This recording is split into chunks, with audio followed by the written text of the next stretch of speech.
निचले हिस्से में दर्द है तो आप अकेले नहीं हैं। अधिकांश लोगों को अपने जीवन काल में एक या एक से अधिक बार कमर दर्द का अनुभव होता है। अधिकतर मामलों में दर्द कुछ दिनों या हफ्तों में ठीक हो जाता है, हालांकि ये 3 महीने या उससे अधिक समय तक चल सकता है। इन विस्तारित प्रकरणों को क्रोनिक कमर दर्द के रूप में परिभाषित किया जाता है। पीठ के निचले हिस्से में दर्द के लिए सामान्य उपचार में व्यायाम, विश्राम तकनीक और दवाएं शामिल हैं। ये समझने के लिए कि ये उपचार कैसे काम करते हैं, आइए सबसे पहले आपकी पीठ के निचले हिस्से की संरचना पर नजर डालें। मेरुदंड 24 कशेरुकाओं से बना होता है। पीठ की समस्याएं और पीठ दर्द आमतौर पर काठ क्षेत्र में होते हैं। प्रत्येक कशेरुका में एक छिद्र होता है जो मेरु नलिका बनाता है और मेरु तंत्रिकाओं की रक्षा करता है। फेसेट जोड़ और इंटरवर्टेब्रल डिस्क ऊपर और नीचे कशेरुकाओं को जोड़ते हैं। ये संरचनाएं स्नायुबंधन और मांसपेशियों के समूहों द्वारा एक साथ रखी जाती हैं। रीढ़ की हड्डी से जुड़ी मांसपेशियां हमें चलने में सक्षम बनाती हैं और वे शरीर का भार वहन करने में रीढ़ की हड्डी को सहारा भी देती हैं। यदि इनमें से कुछ मांसपेशियां कड़ी, कमजोर या असंतुलित हैं, तो दबाव के कारण अन्य संरचनाओं में अत्यधिक टूट-फूट हो सकती है। उदाहरण के लिए, पीठ के निचले हिस्से में एक आम समस्या डिस्क हर्निएशन है।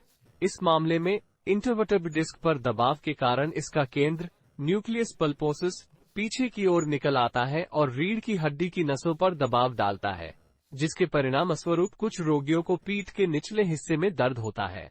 दर्द आसपास के क्षेत्रों में भी महसूस किया जा सकता है जहां पीठ के निचले हिस्से से रीढ़ की हड्डी की नसें फैली होती हैं, जैसे कि प्रभावित पक्ष की टांग और पैर।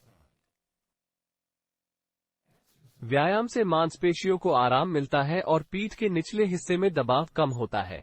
यह निर्धारित करने के लिए कि आपकी स्थिति के लिए कौन से व्यायाम सर्वोत्तम है, अपनी स्वास्थ्य टीम से परामर्श करना महत्वपूर्ण है। मैकेंजी विधि नामक एक सामान्य पीठ दर्द व्यायाम कार्यक्रम पर विचार करें। पोस्टीरियर डिस्क हर्निएशन वाले रोगियों के लिए पेट के बल लेटने से डिस्क पर दबाव कम हो जाता है। यदि दर्द की स्थिति अनुमति देती है, तो विस्तार आंदोलनों को करने से धीरे धीरे तंग मांसपेशियों को खींचा और आराम दिया जा सकता है। समय के साथ आपकी निचली रीढ़ भी अधिक धनुषाकार हो जाती है, जिससे डिस्क का केंद्र सही स्थिति में आगे आ जाता है और आपकी नसों में जलन कम हो जाती है, जिससे आपकी पीठ के निचले हिस्से और पैरों में दर्द कम हो जाता है। व्यायाम का लाभ सिर्फ आपकी पीठ के निचले हिस्से पर दबाव कम। अपनी दैनिक दिनचर्या में पीठ के व्यायाम को शामिल करके आप अपने पेट, कमर और पीठ की मांसपेशियों को स्वस्थ बना सकते हैं, जिन्हें कोर मांसपेशियां कहा जाता है, और इस प्रकार पीठ के निचले हिस्से में दर्द को दोबारा होने से रोक सकते हैं। कुछ रोगियों के लिए विश्राम तकनीकें, जैसे कि आराम की स्थिति में ध्यान लगाना तथा संज्ञानात्मक व्यवहार थेरेपी, पीठ दर्द को कम कर सकती है।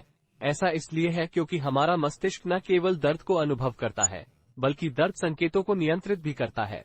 जब पीठ की संरचना क्षतिग्रस्त हो जाती है, तो दर्द के संकेत पीठ के निचले हिस्से से रीढ़ की हड्डी के माध्यम से ऊपर की ओर बढ़ते हैं और दर्द को महसूस करने वाले मस्तिष्क क्षेत्र, संवेदी कॉर्टेक्स तक पहुंचते हैं।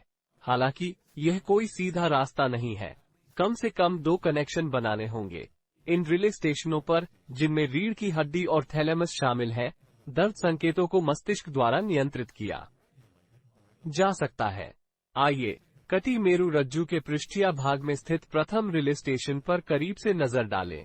यहाँ आने वाले दर्द संकेतों को पीठ के निचले हिस्से में स्थित संवेदी न्यूरॉन से रीढ़ की हड्डी में स्थित रिले न्यूरॉन तक भेजा जाता है। दर्द के संकेत फिर मस्तिष्क तक पहुंचते हैं।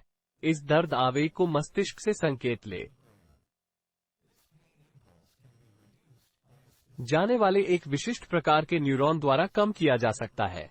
परिणामस्वरूप मस्तिष्क को कम दर्द संकेत भेजे जाते हैं, इसलिए हमें कम दर्द महसूस होता है। हालांकि उदाहरण के लिए, यदि आप तनावग्रस्त हैं, तो ये मस्तिष्क संकेत दर्द के संकेतों को बढ़ा सकते हैं। इसलिए अध्ययनों से पता चलता है कि अवसाद या चिंता से ग्रस्त रोगियों को अधिक दर्द का अनुभव होता है, जबकि सकारात्मक दृष्टिकोण रखने वाले और अपने उपचार में लगे रहने वाले रोगियों को कम दर्द महसूस होता है। आपका स्वास्थ्य पेशेवर यह भी सुझाव दे सकता है कि आप दर्द निवारक दवाएं लें जो आपकी मौजूदा दवा व्यवस्था के साथ फिट बैठती हो। दवा के प्रकार के आधार पर इसके प्रभाव में काफी भिन्नता होती है।